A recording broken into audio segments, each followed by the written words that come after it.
Hi, everybody, and welcome to this week's Waterloo Wednesday webinar. Today is March 31st, 2021, and we've got another student panel for you this week. So last week we chatted with a career advisor and we learned more about what our co-op is and how it works. And today we're going to chat with three of our current students to get a better understanding of what their experience has been like through co-op. If you missed last week's webinar, you can watch the recording on our Experience Waterloo YouTube page underneath the Waterloo Wednesday playlist. All right, so if you need any captions throughout the presentation, you can find those by clicking on the three dots in your menu and then selecting Turn on Live Captions, and that will be displayed on your device for you. And some other items to take care of before we begin. As I mentioned earlier, our Q&A is now open, so if you have any questions, whether it's about co-op or anything else, feel free to send those into the Q&A. We've got student ambassadors, recruitment staff, co-op staff, as well as an admissions officer online, so we're here to help answer those questions, and we'll be looking for some of the more commonly asked questions to bring up at the end during our Q&A as well. We are recording this presentation, and it will be available on our YouTube page. Again, Experience Waterloo under the Waterloo Wednesday playlist. And if you think of any questions later on, whether it's after today's webinar or if you're watching the recording, you can always send them to us at liaison@uwaterloo.ca. So hello again, my name is Jay, and one of your hosts of these Waterloo Wednesday webinars. I use the pronouns he and him, and I'm one of our national recruiters, meaning I'm here to help make sure you're getting the information you are looking for as you decide if Waterloo is where you would like to study this fall or whether it's a little bit later on in your future. I graduated from our arts and business program where I majored in history, and I was in the co-op program. My very first work term was working as a collections assistant at a museum near my hometown. And my final co-op term, I ended up working as a business consultant with a concert hall in Glasgow, Scotland. So those are a couple of my experiences. And we're going to hear about some more from our students in just a moment. As we do hear about these stories and our experiences at Waterloo, it is important and essential to acknowledge the history of the land that has been home to the university for over 60 years. We do live and work and study on the traditional territory of the neutral, Anishinaabe, and Haudenosaunee peoples. The University of Waterloo is situated on the Haldeman Tract, land promised to the Six Nations, and includes 6 miles on each side of the Grand River. So although we have gathered remotely today, I hope that you will also take the time to respect and acknowledge the traditional territories that you may be located on as well. Across campus, we are engaged in active work on reconciliation through our research, our teaching, learning, and community building. Much of it's centered through our Human Rights, Equity, and Inclusion Office. As a descendant of white settlers, I do recognize my privilege, and I'm grateful for the opportunities that this land and this community has afforded me. And I commit to building my knowledge about Turtle Island and its Indigenous people, to lessen colonial harm, and to host these webinars with an open heart and mind. It is my hope and expectation that today's panel exists in an environment of equality and inclusivity for our students. We hope to learn from one another and to ensure that everyone feels respected and comfortable responding to and asking questions. So thank you for joining and engaging with us this week on this topic. Today we are going to, in just a moment, I'm going to share some upcoming events that we've got going on at Waterloo that might be of interest to you. We'll share the story of the week, and then we'll spend the majority of our time in the student panel because we know you want to hear from our students directly. Then of course, it wouldn't be a Waterloo Wednesday without our weekly quiz. So watch for that near the end. If you haven't joined us before and this is your first time, welcome obviously. But our quiz is your chance to be tested to see if you've listened to everything, and if so, your chance to win a Waterloo hoodie, which we'll send to you. And then with any time that we have remaining at the end, we will open up to a Q&A. All right, so some ways that you can continue to stay connected with us, of course, through our Waterloo Wednesday webinars. Spoiler alert, they happen on Wednesdays, every Wednesday at 5 p.m. Eastern right here, and a different topic each week. So coming up, they're going right up until the end of May. We've got athletics, Indigenous services, housing, a couple other student panels to come as well. So make sure you check that schedule and sign up for any that are of interest to you. You can continue to explore campus, even though it's virtual. check out our tours and events page, and you can see all the ways that you can explore campus, whether it's through a video or through one of our virtual campus tours. And don't forget to order your brochures. You can, from our website, be able to download them instantly or request them to be sent to your home for free. So make sure you look into that as well. And like I mentioned before, if you have any questions, liaison@uwaterloo.ca to get in touch with us here at the university. Now, back in 2019, the black hole known as M87 or Messier 87 star became famous for being the historic first picture of a black hole ever taken. And now we have this new image and another first, as astronomers are now able to measure polarization this close to the edge of a black hole, and scientists can trace the structure of the magnetic fields that drive the powerful jets extending far beyond the galaxy. Avery Brock, who is an astronomist here at Waterloo, as well as at the Perimeter Institute of Theoretical Physics, which is based here in Waterloo as well, is a member of Event Horizon Telescope Collaborative, and that's who is responsible for capturing this image. So this new view in polarized light shows the black hole appearing as giant fire-breathing dragon that spews enormous jets of energetic particles at near light speeds of or some 5,000 light years of space away. So I just love that description, and I'm going to share a link in the chat. So if you want to see more of this, or if you want to learn more about it, you can check it out there. But for now, I think we'll bring this conversation a little closer to Earth and hear from our current students who are here to tell us a little bit more about their co-op experiences and journeys. So let's start there and see who we've got joining us today. And we will start with Nidhi. So welcome, Nidhi. Could you tell us a little bit more about yourself, please? Sure thing. Hey, everyone. My name is Nidhi. I attended high school in the United Arab Emirates at a British high school, and I'm currently in my 4th year pursuing a double major in math, finance, and statistics. Awesome. Thanks for being here, Nidhi, and welcome, Phil. Hi, everyone. My name is Phil. My pronouns are he and him. I'm a 4th year kinesiology student, and I went to high school a 25-minute bike ride away at Forest Heights. If there's any other Trojans out there, what's up? Yeah. Awesome. Thanks for being here, Phil. And finally, we have Dillon joining us. So welcome, Dillon. Thanks, Jay. Hey, everyone. My name is Dillon Mendes. I'm from Pickering, Ontario, Canada. No correlation to Sean Mendes, but I have a funny story of when I first met him because we were from the same city with the last name Mendes. I'm a 4th year studying at the University of Waterloo, and I'm studying accounting and finance. And before that, I went to high school at a school called St. Mary. Awesome. Thank you, Dillon. And great teaser there. I think we're all looking forward to that story. So thanks for sharing. And thank you, everyone, for joining us today. I'm also looking forward to hearing more about your experiences at Waterloo and in co-op. So to get things started and kind of set the scene, I'm hoping that each of you could tell me a little bit more about the different co-op roles that you've had, and maybe briefly a little bit about what you did in those roles. So again, Nidhi, I think we'll start with you, if you don't mind sharing a little bit about your experiences. Yep. So I started my first co-op as an accounting analyst at a manufacturing firm, Ontario Driving Gear. So I handled accounts payable, receivable, did a lot of bank recons, taxation, and mostly dealt with a lot of suppliers regarding production schedules, payment schedules, and so forth. So very hands-on financial work. My second co-op was an 8-month co-op with a tech consulting firm, CGI Group, where I did more corporate financial work, monthly reporting, contract renewals with specific clients of theirs, and KPI reporting. So a little different, a little removed from accounting. Then I realized I wanted a change of pace, so I took an actuarial analyst job at Canadian Premier Life last summer, where I worked on statistical studies and kind of got a grasp for that. Then my current co-op right now is data analytics at the same firm, where I prepare.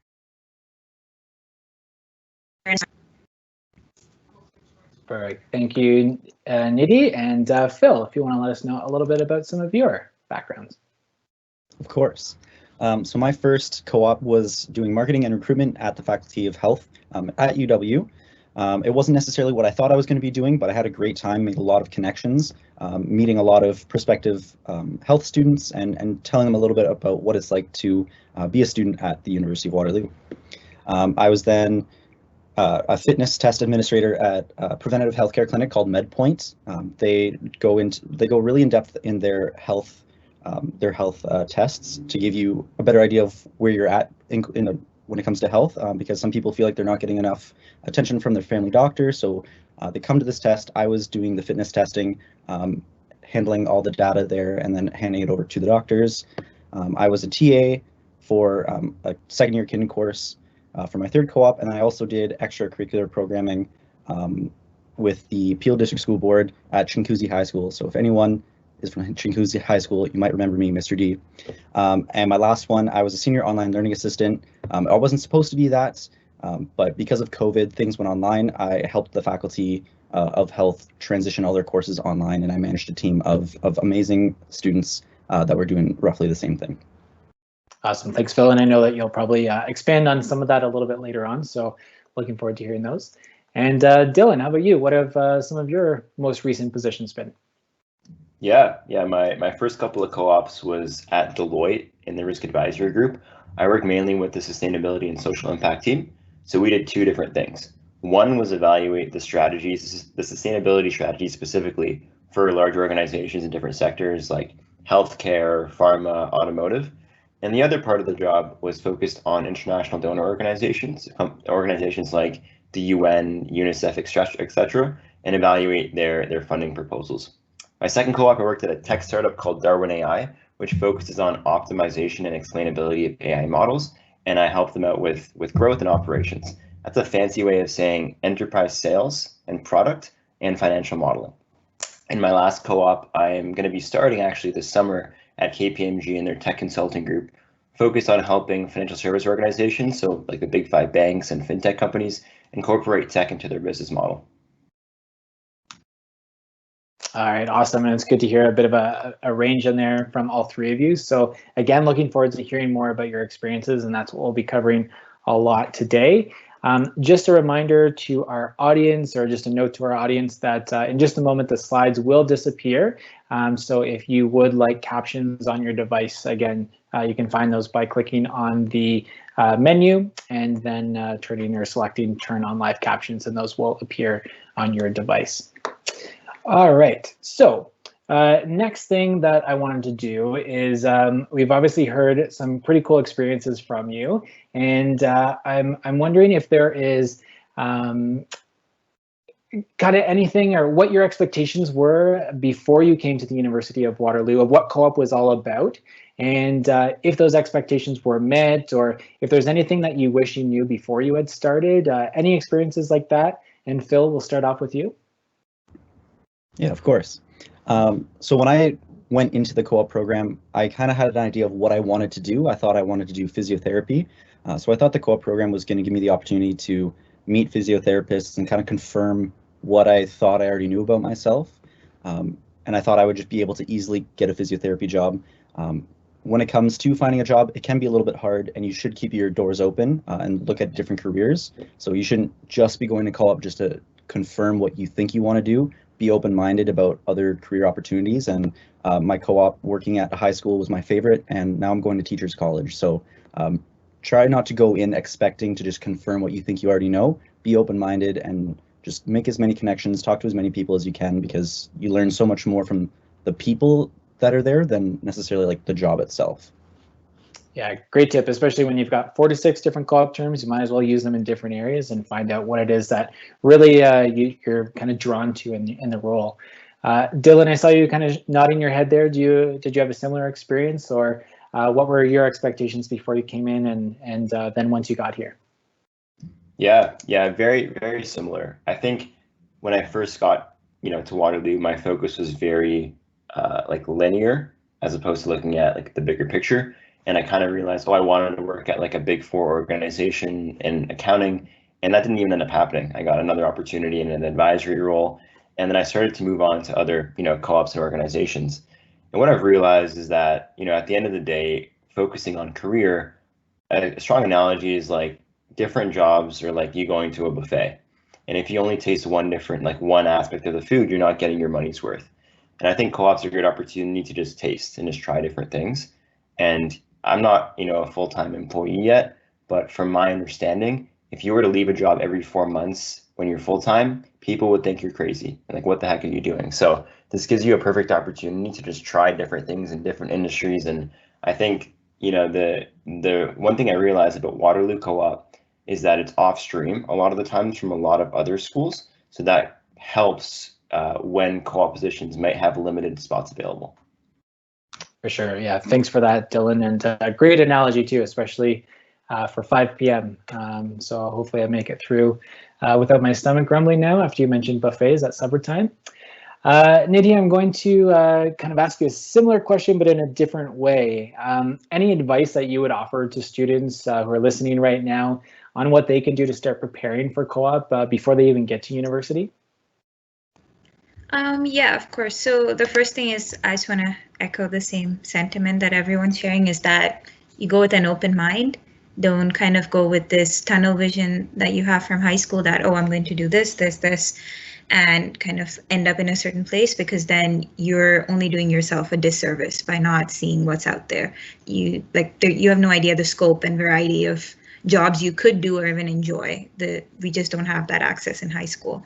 The second thing I would say is to give yourself as much of a head start as possible, because it's pretty overwhelming the first round to apply co-op when you're competing with upper years and you have no idea what's going on. So every little bit you can do for yourself in high school, if you can shadow someone, you do volunteering positions, you do clubs, extracurriculars, just anything you do gives you talking points with employers till you get yourself to a place where you're confident about what you're looking for and what you want from a job. That's awesome. Thank you for that, Nidhi. And so with that then, kind of taking you from the pre-co-op to getting you here on campus, wondering if you can talk us through that first co-op term before it even begins. So you're on campus, you're studying, that next term is going to be your first work term. Did you feel prepared going through that job search and applying to all those jobs? Nidhi, do you want to take that one again? Yeah, sure. So I would say yes and no. I thought I had an idea of what I was going for, but it's very different from applying to clubs or volunteering positions, which I was very used to coming in. There were a lot more components that than I was expecting. One, that I'm not familiar with the work environment here. It's a very different work culture from where I come from, so that wasn't factored in.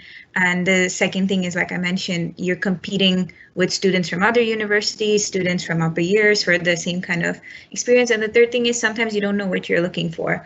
So I did find it a little overwhelming at first, but it's comforting in the sense that there's a lot of people around you doing the same thing, and there's a lot of resources. Like I found myself going a lot, asking my seniors for help, going to Sika, kind of doing that whole thing, and starting from scratch again, which is a mindset I didn't have before, because coming out of high school, you think you know what you're doing, and then you have to start again. So that's just kind of the shift I had to get used to. So I would say for anyone going through the same thing is, one, to brace for the learning curve. Like, you are going to feel like you don't know anything, and that's okay. Everyone around you also starts off not knowing anything.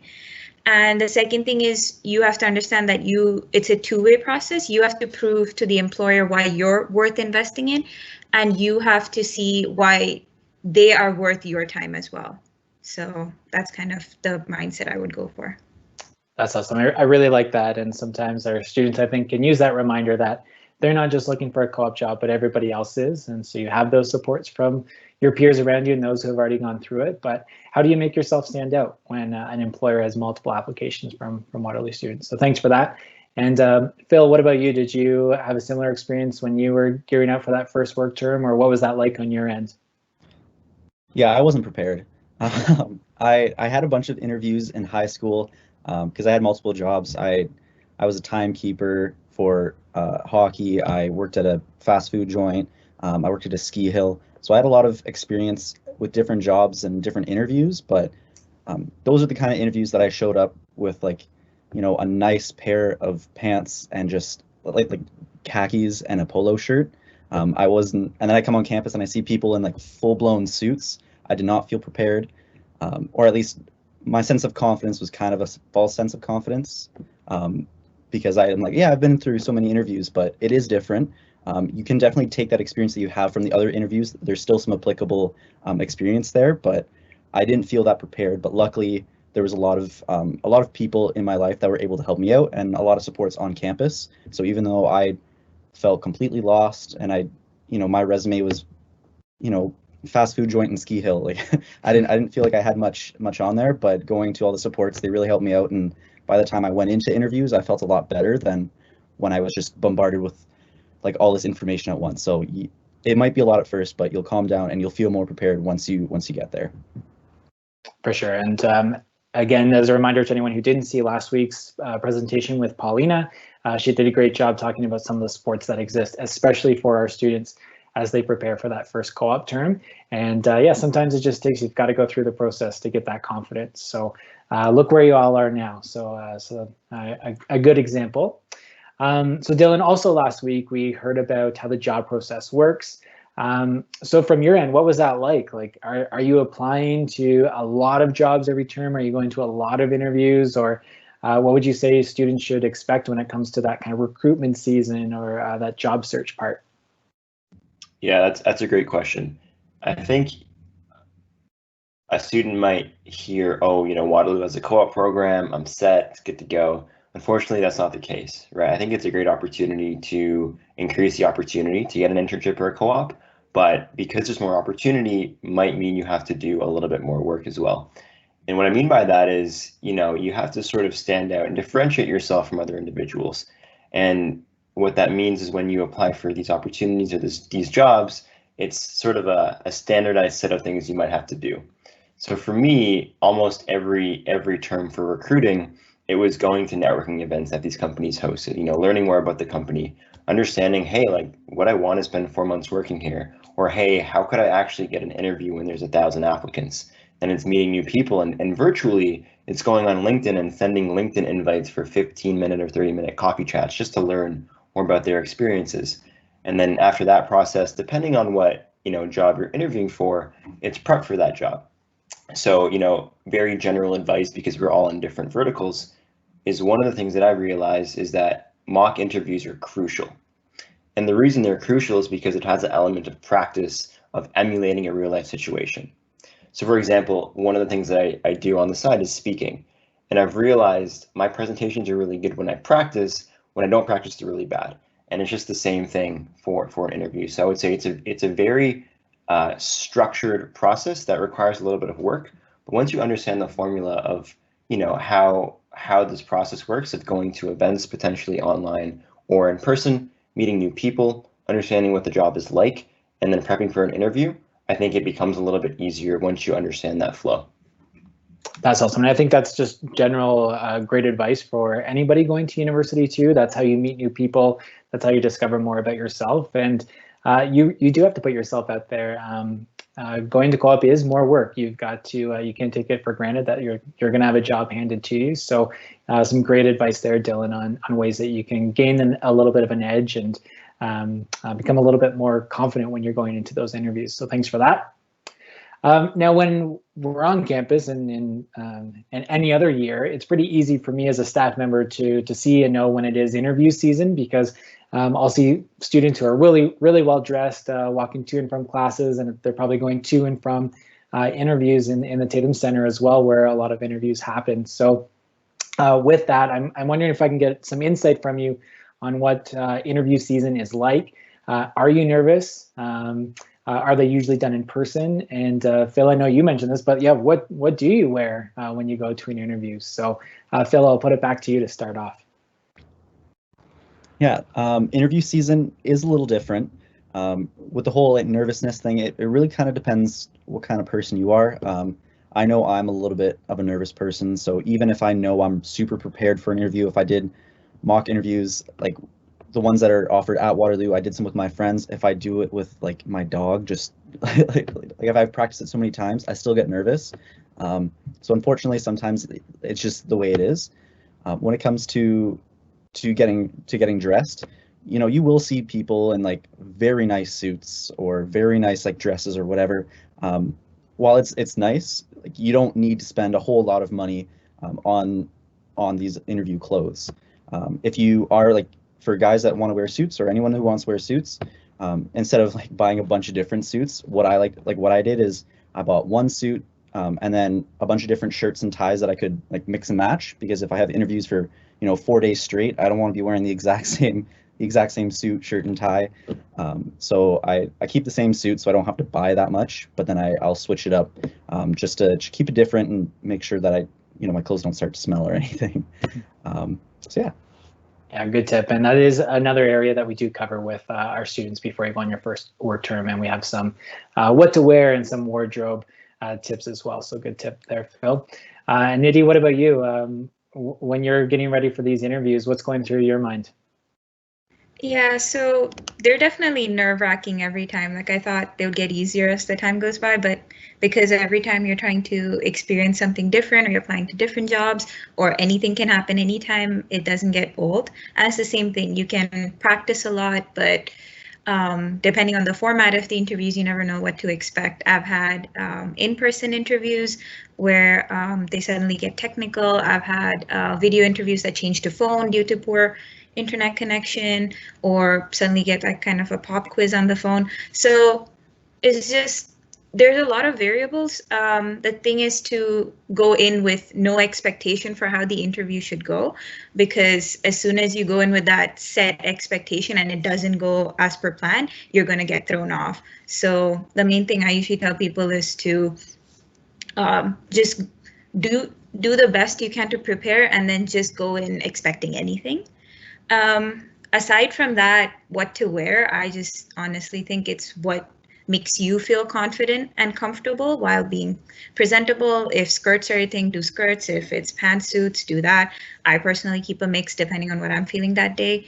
And for girls especially, I think they usually always have 2 pairs of shoes. So like heels that they bring to Tatum Center and the flat shoes that they actually walk to Tatum Center in, because people don't realize how big Waterloo is. So I made the mistake a couple times of coming to school in heels and walking everywhere the whole time. And you really don't want to be tripping in front of employers at the end of like a sprint from one interview room to the other. So yeah, just try to optimize things for yourself and then go with the flow after that.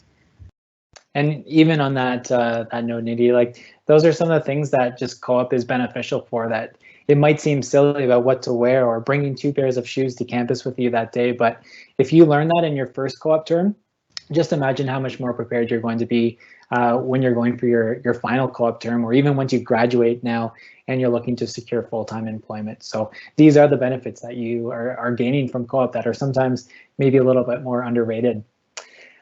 So there is a lot going on in the job search. So you've given us a pretty good idea of what the interviews are like. But in addition to like doing your classes and everything like that, you are constantly updating your resume. You're looking through employers and different jobs. You're going to interviews and things like that. So I know some of our students have been wondering, does it get pretty difficult managing your time and balancing both your schoolwork as well as what's going on in co-op? Like it must feel a bit like having a part-time job.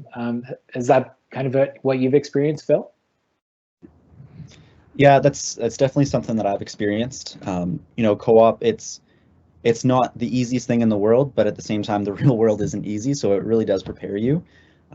One thing that I didn't do in my first co-op term, but I definitely learned to do for the next one is, when you're in your co-op term and you know that you're going to start applying once you go back to school, start updating your resume while you have some time to breathe. Because if you wait to update your resume and write your cover letters for the time when you have to apply, which sometimes can overlap with midterm season, you're going to have a little bit of a rough time. You might make a couple extra trips to SLC to get energy drinks or something. So save yourself those late nights, those late night application just madness hours, and work a little bit on it before, whether it's like the summer before your first co-op term or while you're in a co-op term before you start applying to other ones, because it can get hectic. And you know what, you live and you learn from it, but try to prepare yourself as much as you can, because it can be a little bit difficult from time to time. For sure. Thanks for that, Phil. And I did want to just clarify that many of our interviews do take place on campus, especially pre-COVID. So you may hear us mention the Tatum Center, which is our building on campus dedicated to co-op and experiential education. And there's many rooms in that building where our employers will come to campus and conduct the interviews. And again, that's something that you'll learn once you go through the co-op process. Not all of them. Some employers do arrange virtual interviews as well, and that is obviously what we've seen over the last year as well, that the interviews have shifted to a virtual platform, but those are things that we will work with you and get you prepared for as well. And I have noticed some questions coming in about support. We'll talk about that in just a moment, but again, a lot of the nitty-gritty details about how co-op works and services and things that are available to you, we covered those last week, and so you can check out our recording from last week on the YouTube page about where we go into more of that. And today we're focusing more on what it's been like for our students who have gone through these experiences. But with that, last week, Paulina, who is again one of our career advisors on campus, when she joined us, she did make it clear that co-op at Waterloo is not a job placement. You're not assigned a job. You're not guaranteed a job, even though we have pretty high employment rates.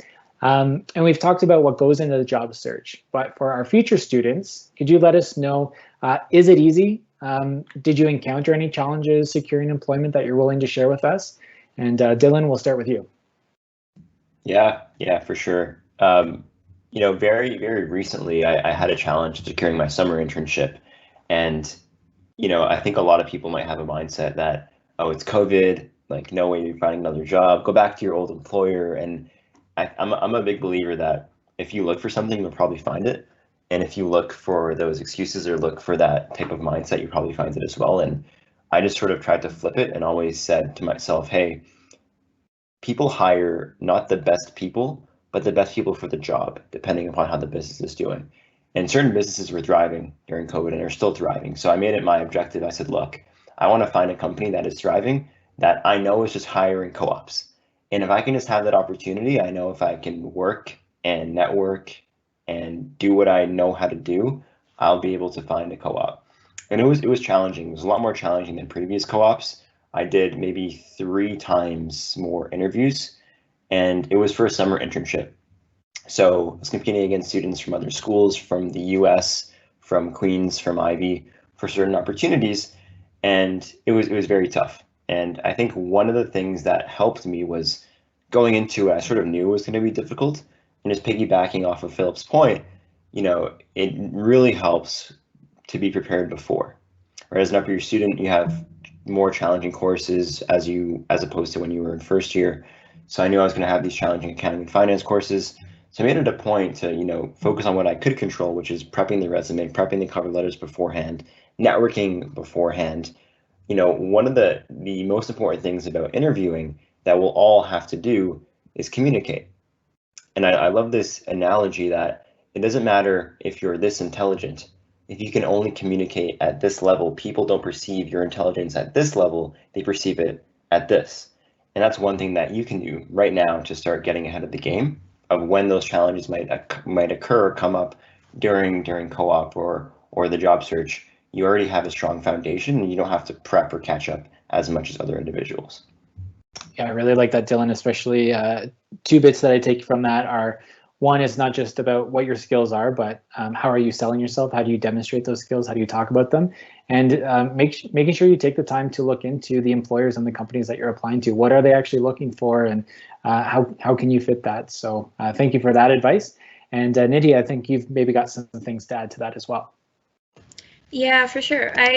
I've always personally found it a challenge. It does get slightly easier with each co-op term, but like I said, the point of co-op is to explore your interests. So sometimes you have people who find what they want off the bat in their early co-ops and keep pursuing that. Like maybe they like data science and they always end up taking data science co-ops.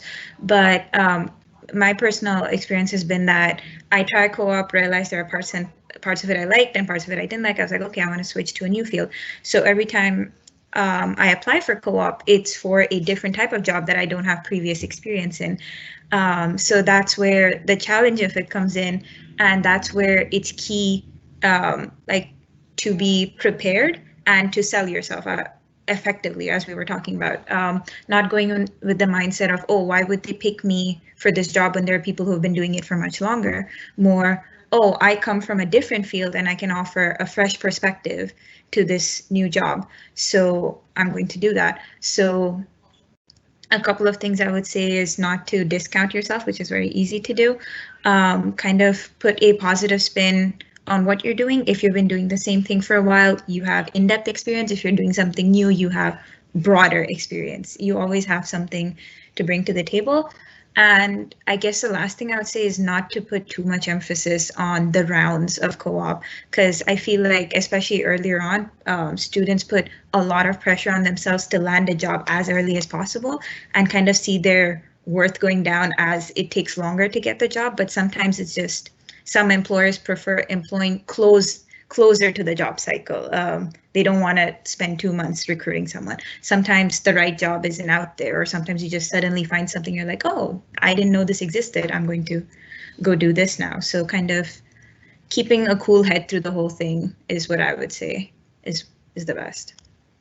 Yeah, thank you for that. And I will just add for context for anyone who may not be aware that during that recruitment term, so kind of the term before you start in your work term when you're doing this job search, is that we have different rounds when employers post their jobs. So the first round might be earlier on in the term when you go through and apply and interview, and matches would be made, and then we'll have another round after that. And so yeah, as Nidhi was saying, if you don't get a match in that first round, there's still more coming, and it doesn't mean that the jobs are any less quality or anything like that. That's just how the timing works. So thanks for that. Now, last week we also learned that Waterloo has connections with more than 7,100 co-op employers all around the world who are hiring our students term after term. However, you can also arrange your own co-op positions. So Dillon, did you have this experience? Did you arrange your own co-op position? Yeah. So I did it for 2 of my co-ops. So the first one was actually my first co-op term, and I attended a conference that Deloitte was hosting called their Deloitte National Leadership Conference. And I applied, and the application process is very similar to a co-op process or a job process, meaning you apply with your cover letter, resume, transcript, and you go to Toronto, or it was Toronto for me, or you go to Waterloo for your interview, and you have multiple rounds, and then I got accepted to this conference. And then at this event, it was just like a really fun event in Toronto, and they had like case competitions, and then from that they decided if you got the opportunity or not for your co-op. And then the second time that happened was I participated in a case competition at Waterloo called the University of Waterloo Case Competition, and they had various sponsors and judges. And one of the prizes for this competition was getting awarded an interview at the company, which sounds unique or funny. So that happened, and then I ended up getting another co-op from that. So, the Waterloo job board is definitely valuable, but there's different ways within the Waterloo ecosystem to find employment in Waterloo, in Toronto, or wherever you would like. So I would just encourage individuals to say, hey, like you're not only restricted to those specific jobs. You could definitely check out other jobs or other organizations outside of that ecosystem. That's great. And another example of a little bit extra initiative and some hard work pays off again too. So that sounds like a pretty cool opportunity for you, Dillon. Okay, another common question that we received last week that I wanted to bring up now is that with co-op alternating every 4 months between study terms and work terms, that's a lot of moving potentially if you're always in and out of the city of Waterloo. So Phil, I think we'll ask you, where do you live when you find a job that's outside of Waterloo? And for some of our students who are in and out of like at school every 4 months, what do you do with your living arrangements here? Yeah, so when I was looking for places to live outside of Waterloo when I was on co-op, the first time I had to do that was when I moved to Brampton for the Peel District School Board job. There is a website, Waterloo Off-Campus Housing, and there's a lot of people that will post housing opportunities there, and then you can just contact them and arrange it through there. And the people that posted on there are very aware of Waterloo's 4-month process, so you don't have to worry about like year leases or anything. Like I was able to rent for 4 months, no problem.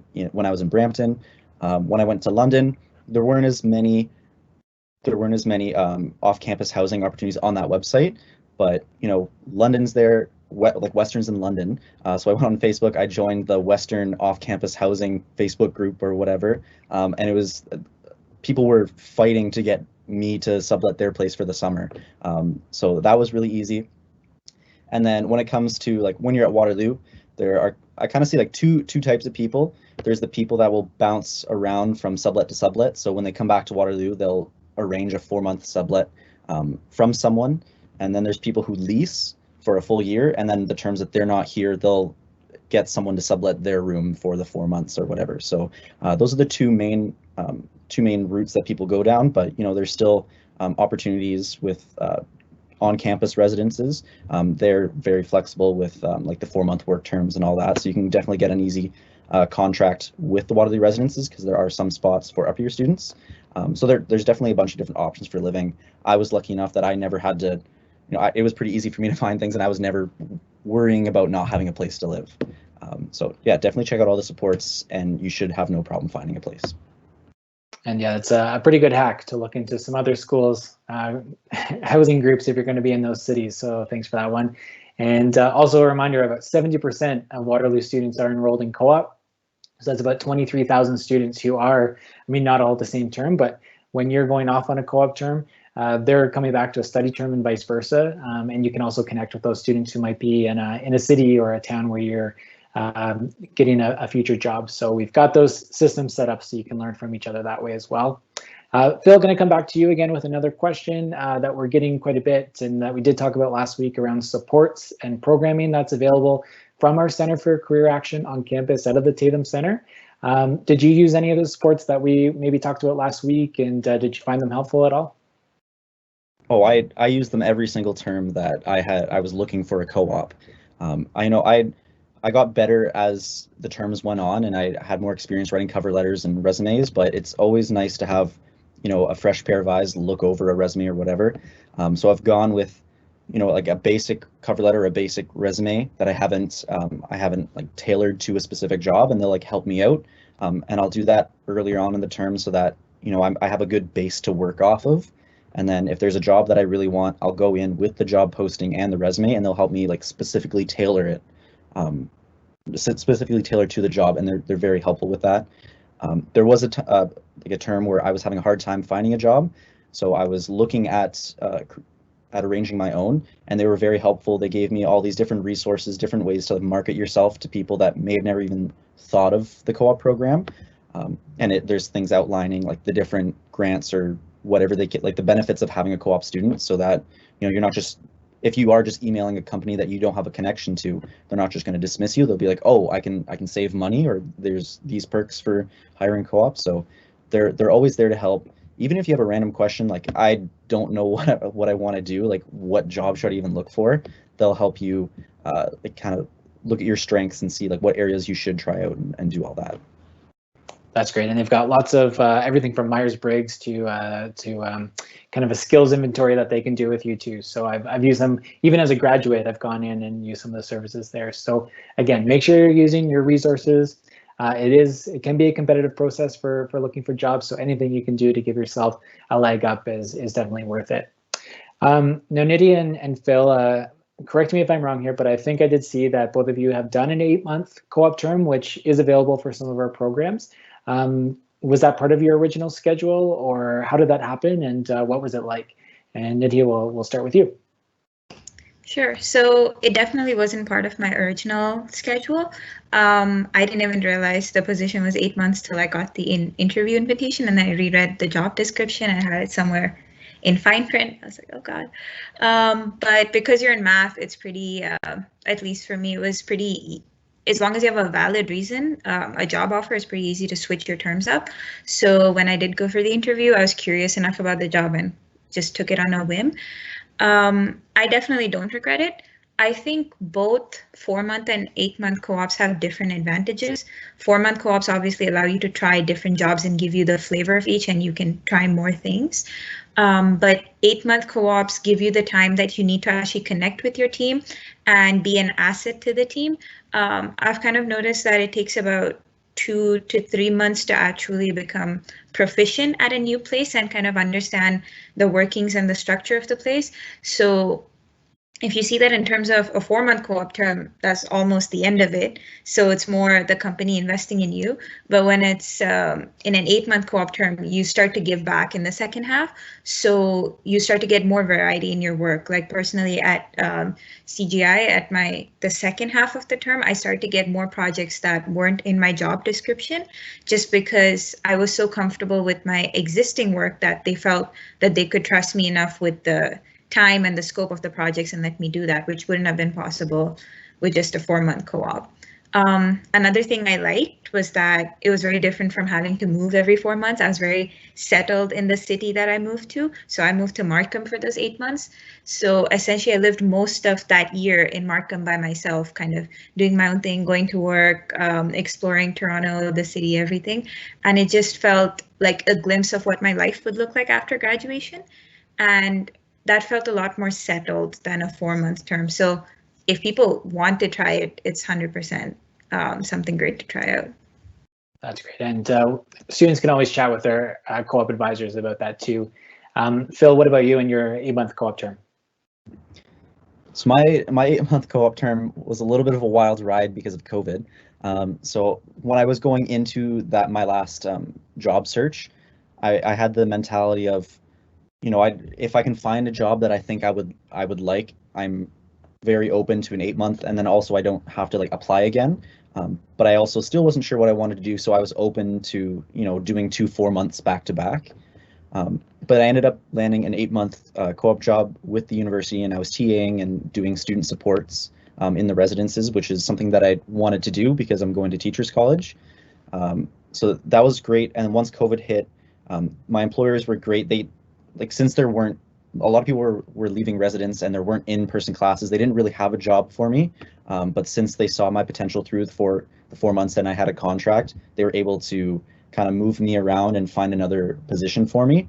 And it's not a traditional 8-month co-op, but it was great because I still had the same supervisors, and I really got to understand their management style, which means when you understand someone's management style better, you can be a better employee for them, and they can be a better manager for you because they understand how you receive feedback and communicate and everything. So I still got some of the benefits of the 8-month, which are great. I really felt like my team was in sync throughout the entire 8 months, even though I didn't see them in person for the last 4. So it was really great, but I still got that opportunity to kind of try out 2 different things because the jobs were different. So my experience was great. If I were to go back and do it, I would do it the exact same way because I got a little bit of a taste of the 8-month with some variety of 2 back-to-back 4-month terms. Awesome. So thank you both for that. And so hearing your experiences, seeing the jobs that you've done and you're currently doing or about to do, I'd say that you're pretty much considered veterans now of the co-op program. So with all of that in mind, I'm wondering, what would you say, or how would you put in your words that the benefits of co-op really are? So we've talked about it a lot in my role, and then we heard about it last week, but from your perspective, what have the benefits been? And Dillon, we'll start with you. Yeah, the main benefit is tasting. I think a lot of the times we think we can learn a lot from studying and from academia. I think that's true. I think we can learn exponentially more by actually working. It's really funny. I always said, I wanted to go into business. I never actually worked at a business. So how would I know, right? There's two different things. And I think that's definitely the first one is trying out different things consistently in different areas. I would say the second benefit of co-op, and what I didn't know, is that other schools also have internships. The main differentiator is, 1, the frequency of co-op, meaning the amount of months you will accumulate, which is obviously different for any program. But 2, you're off sequence, meaning you might not be competing with MBA students or with other undergrads from different universities. You might just be competing with another school that has a co-op program or your fellow peers. So that is obviously a very valuable selling point for the program, because myself, I've realized what the competition looks like, and just having that little bit of a gap of having an off stage or off sequence rather co-op definitely helps. So those are my 2, definitely. Yeah, those are good. And Phil, what about you? For me, the biggest benefit, it's kind of what you expect, but not literally. So when you think of when I think of the benefits, it's what you learn from it. And a lot of people think, yeah, that's obvious. You go into these different jobs and learn if you like it or not. But what I mean by you learn from it is you learn from the people in it. I like to think that, or a lot of people like to think that adults with full-time jobs have their life in order and they know what's going on. But going in and talking to these real humans who have gone through the same lost phase as you of not knowing what they want to do, and hearing their advice, and maybe they're still going through it. Maybe they're in a job that they're not planning on sticking around to. It's just the the knowledge and the experience that you get through other people at the co-op, for me, is the best part of it. Like, you can learn, like, you can go to seminars and whatever about different jobs and hear about, like, oh, the benefits, the pay, like what the day-to-day life is, but actually getting 4 months or 8 months to talk to people and see their experience with the job, how they got there, where they plan to go next, that was the most valuable thing, not just from co-op, but from my whole degree.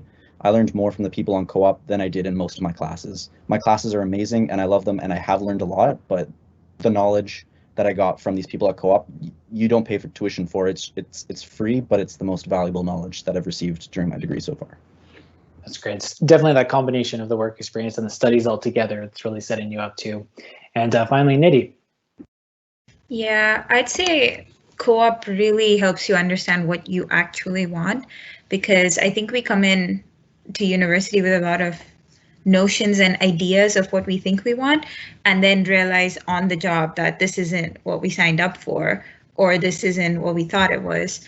And like we've been saying, there's always that gap between what you learn in class and what actually every day on the job you think you want looks like.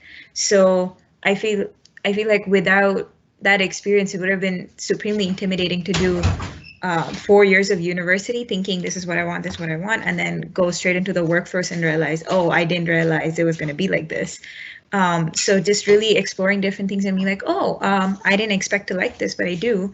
So I'm going to look into this more is really helpful. And kind of making the connection in your head, like, oh, this is what I learned in class, but it's being used this way, really helps, because sometimes you learn things in class and you're like, what's the point of this? Where is this being used? And then you actually see it come up somewhere.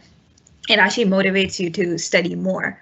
Obviously, there's the other benefits like earning money. Like, it helps ease the stress of things, especially the frequency of it every couple months.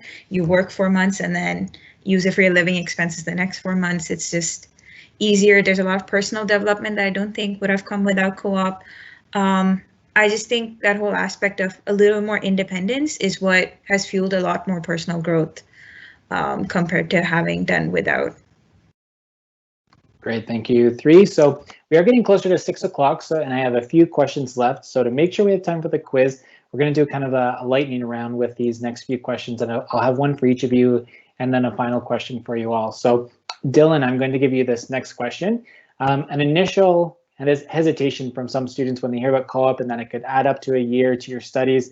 Yeah, they're not too sure about that when they first hear about it, but what do you think at this point? Is staying for that extra year, is it worth it? 100%. I think we need to slow down. I think, everyone's on their own race to get started with their careers. Like, take it easy, relax. You'd be surprised how many of my friends, including myself, reach their 4th year and understand, wow, I really don't want to do a certain job after a couple of co-ops in that term. Slow down. It's definitely worth it. Taking a step back to realign yourself to then traject into the path that you actually want to go, as opposed to what your parents might want you to do or what your friends might think is cool for you. Yeah, great advice. What's an extra year? It's just one more year before retirement, right? So we can wait on that. All right, Nidhi, lightning round question for you is tough one for a lightning round question, but what are some challenges that you've maybe experienced with co-op, and is there anything that you encountered that you'd like future students to know about? Yeah, I think one thing we don't talk enough about is obviously co-op challenges different things about you, like time management and the stress and everything. But I've also found that it challenges a lot of notions of self-worth, and you, between managing courses and co-op, you sometimes get overwhelmed, or you see the competition around you, or you see your friends getting the kind of co-ops that you want and you start to doubt yourself. So I think co-op brings those kind of challenges to the forefront, where you have to question yourself, or like live alone in a city and you think it's exciting, but then you're suddenly lonely there while you have to work alone, moving, all of those things. So between like the stress and questioning yourself, I would just say you have to embrace it and ask for help. There's nothing wrong in asking for help. If you're overwhelmed, look for resources, talk to your friends. If like you have issues, there are always people around you to help. That's the whole point of having a community in a university town. And honestly, the worst you can get is a no. If you reach out on LinkedIn and ask people to chat with you and help you, ask people, the worst is a no. So you're missing 100% of the chances if you don't ask for help and just don't embrace the process. Great advice. And again, I think that applies to not just co-op, but going to university in general, and especially being a first-year student. So thanks for that. And Phil, your lightning round question, which is not really a lightning round, but some students have been asking about how maybe the pandemic has impacted co-op. So can you tell us kind of quickly or briefly what that experience was like for you?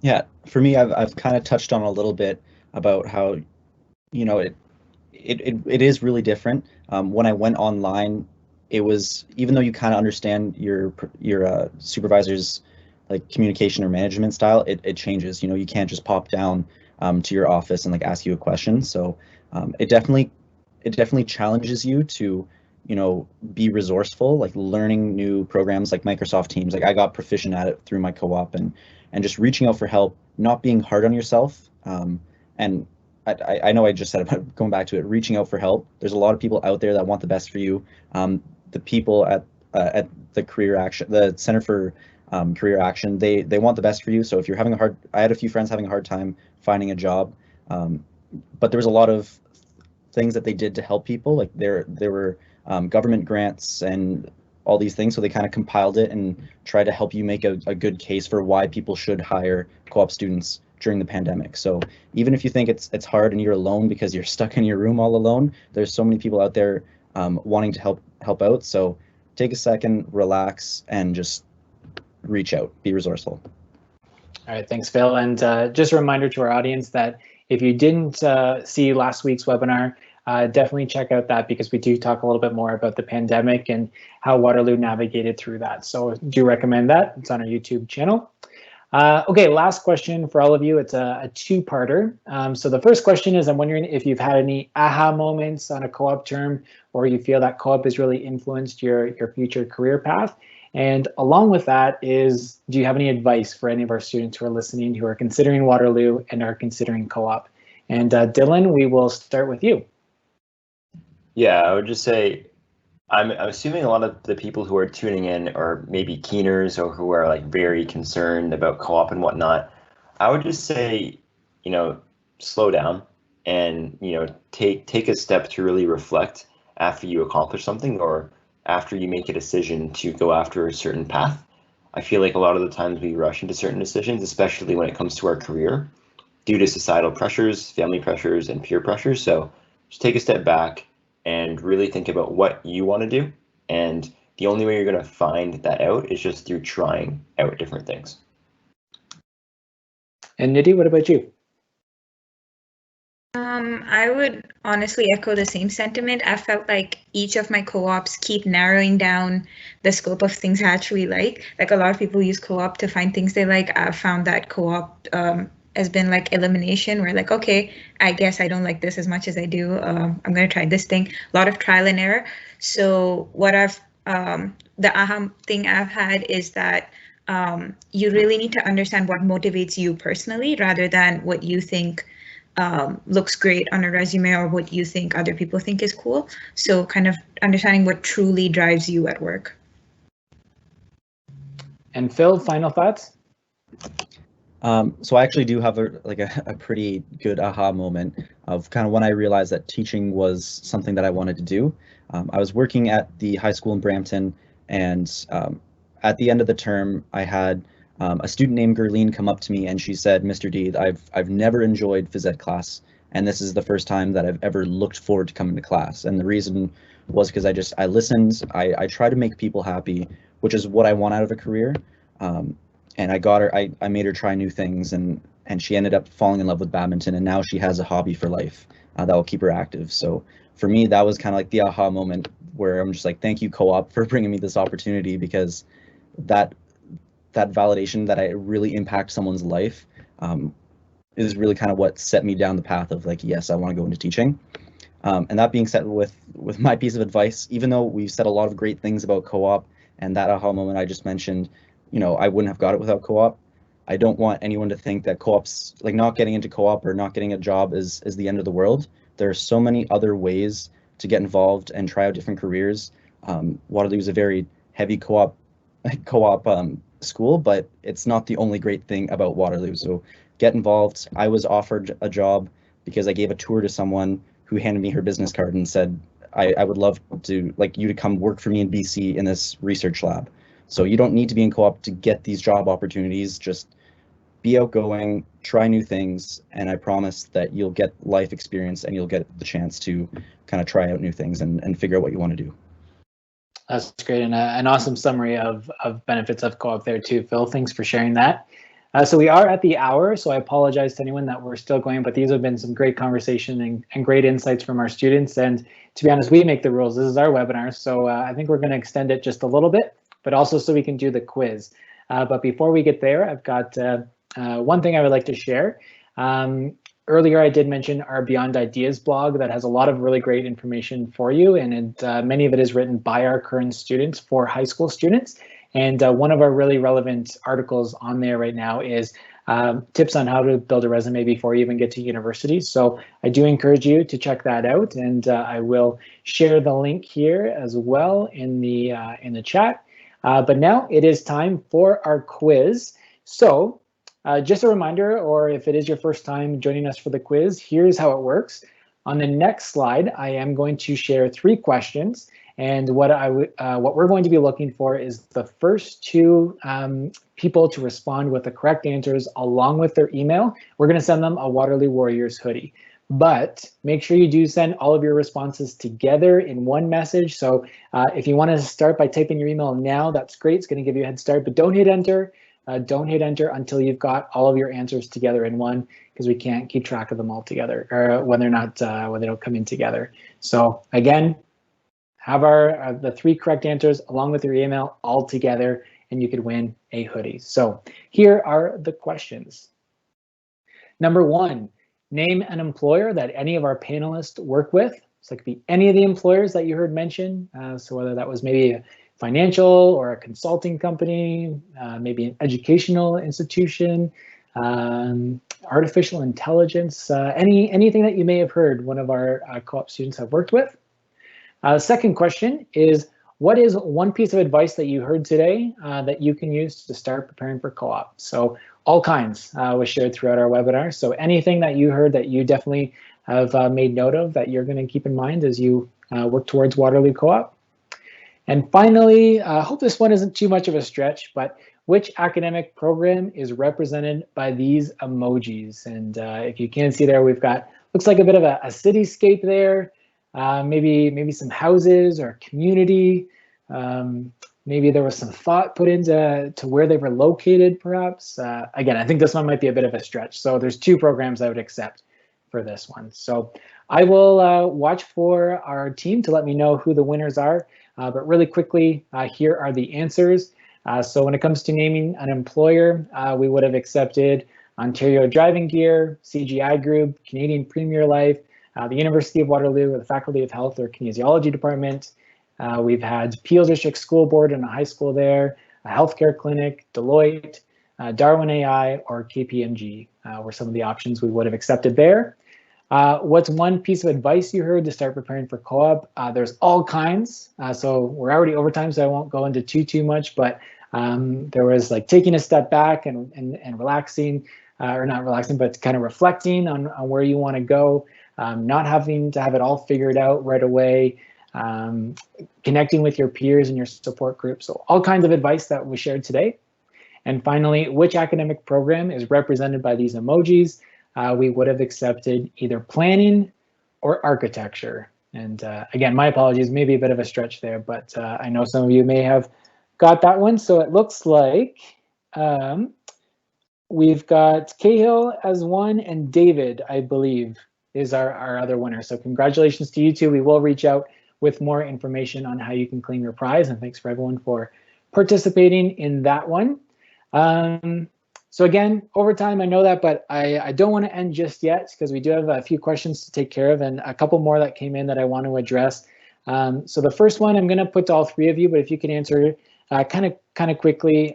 Some students have been wondering, like, how many do you actually apply to? Like, what's an average number of jobs that is normal maybe in a co-op term. So I know that's every term is going to be different, but what would you say, Phil? Do you want to say like kind of on average how many you tended to apply to? It varied. My first one, I maxed out my amount of applications. Once I got into my later work terms and I had more stuff on my resume, I was applying to probably about like 15 to 20, roughly. Yep. And Dillon, what about you? Yeah, around the same. My first work term was in like a little bit less, but on average, I would say around 10 to 20-ish. All right. And Nidhi, what about you? How many jobs on average would you say you applied to each term? Yeah, I think it has the same thing where you max it out in the first one or even two, and then you come down to, I try to do about 30 to 35 only because I like to spread it out between different job roles I want to try. I try to think of 2 to 3 areas of interest I want to pursue and then do about 10 to 15 in each one and see which one works out. Perfect. Okay, and Phil, I'm going to send this one to you. When you're on a co-op term, is it possible to do other things? Like, is it reasonable to have another part-time job, or do students pick up an additional course when they're on a co-op term? Oh, 100%.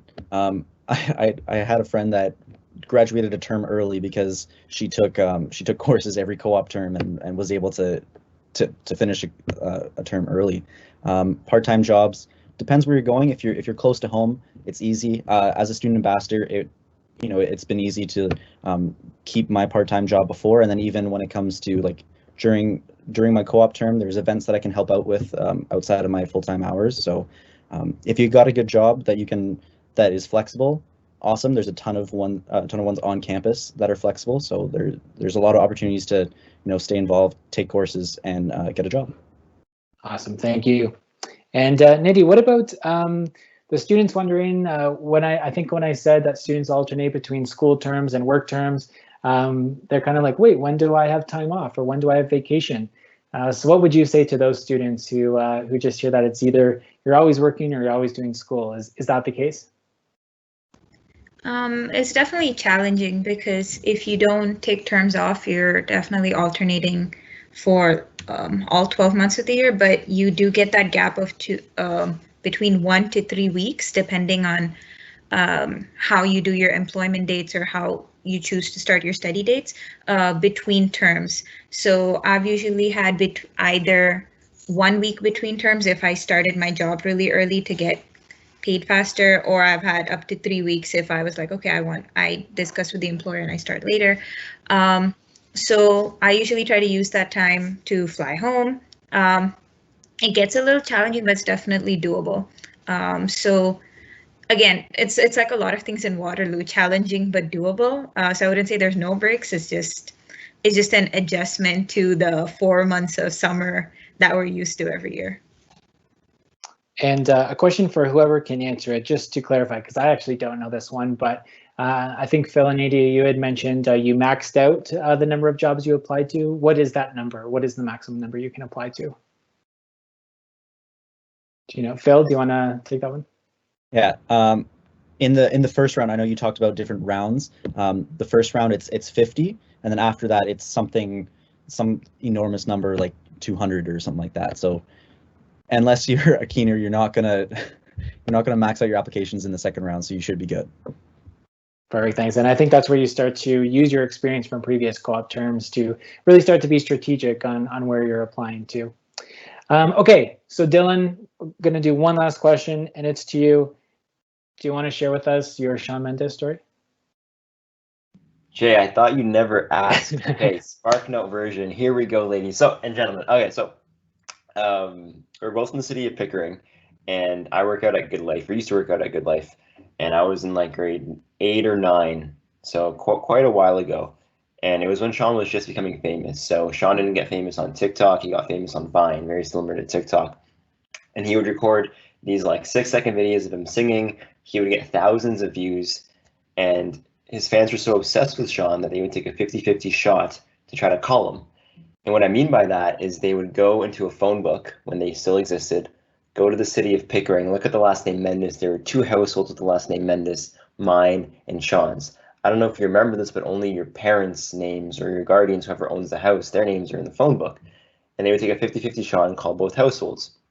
My parents would get super upset every time they answered the phone to, "Hi, is Sean there?" But me, I would take advantage of the opportunity. And whenever they called and said, "Hi, is Sean there?" I would just take a deep breath from my diaphragm, roll my shoulders back, pop my chest out, and say with the utmost conviction, "Yes.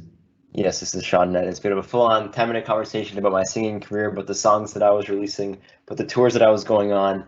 And then near the end of the conversation, I told him the truth. I'm not Shawn Mendes, but I told Sean that story of how I used to impersonate him when I met him at This Good Life. And I've never met him after that ever again. I think that was the one and only chance I'm going to meet him. But yeah, that's the funny story about Shawn Mendes. Sounds like you made a great impression on Shawn Mendes. Thanks for that, Dillon. And who knows, that those could be skills that you need to employ in a co-op position as well. So thanks for that. Thank you also to Nidhi and to Phil for joining us today and for sharing your experiences of co-op and still going through co-op right now, and letting our new students kind of set the expectations of what they can expect when they join Waterloo and begin their co-op term. But again, our supports on campus are going to help out our students in your first year as you start preparing for co-op as well. Final reminders, we do have a student life guide that is posted online. So if you want a better look at what it is like to be a Waterloo Warrior, I do encourage you to check out this webpage. Again, I will post the link, and you can kind of go through a number of student stories and experiences and see whether it's clubs and athletics or entrepreneurship options that are available to you here at Waterloo. And again, more Waterloo Wednesdays coming up every Wednesday right until the end of May. And the virtual tours, if you go to tours and events, you can find that there. Order your brochures. We'll send it to your house, right to your house, and you can see the program list so that when I put up some other emoji related program questions, you can have the list right in front of you to help you out with your guests there. And again, liaison@uwaterloo.ca is how you can get in touch with us. Thanks again for joining, and I hope we'll see you next Wednesday when we're chatting with some folks about Indigenous initiatives and services here at Waterloo. So thanks again, and have a great evening.